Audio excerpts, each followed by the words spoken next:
cops are just working so hard for us, and they're so honest and so forthcoming. Hundreds packed a Fargo Elementary School gymnasium tonight to talk crime in the area and what can be done to keep it in check.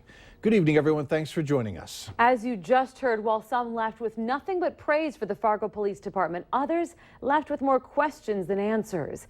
Valley News Team's Bradford Eric was at Roosevelt School tonight and brings us the latest. Lack of adequate nighttime street lamps, the main crimes, drugs and theft, and people upset that landlords can't be held more accountable to renting to people who may be a risk to others. Some kind of angry people, some more level-headed people.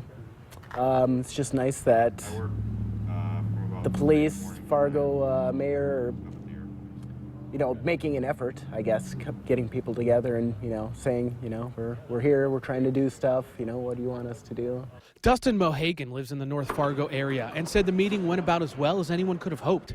Despite, I can't answer that. I don't have an answer for you. I don't know how to answer that. Commonly heard phrases from Fargo police in response to many questions tonight. As far as answers, I don't know if there are really answers, because stuff like this is always going to happen. But I can't answer it either, I mean, some things are unanswerable, How do you answer the fact that evil exists in the world? People asked about Ashley Hunter, a man accused of killing 2 people in North Fargo last month, and why, if he had such a long rap sheet, he wasn't locked up and the key thrown away.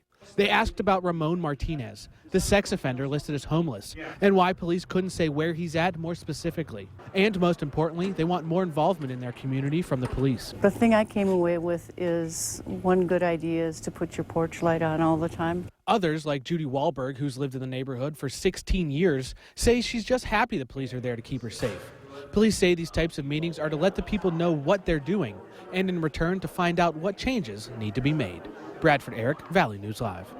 People also asked about the nature of the relationship between NDSU police and the Fargo PD. There will be a meeting tomorrow morning between Fargo and NDSU police talking about the changes coming from the week's recent North Dakota Supreme Court ruling not allowing campus police to patrol certain areas of the city.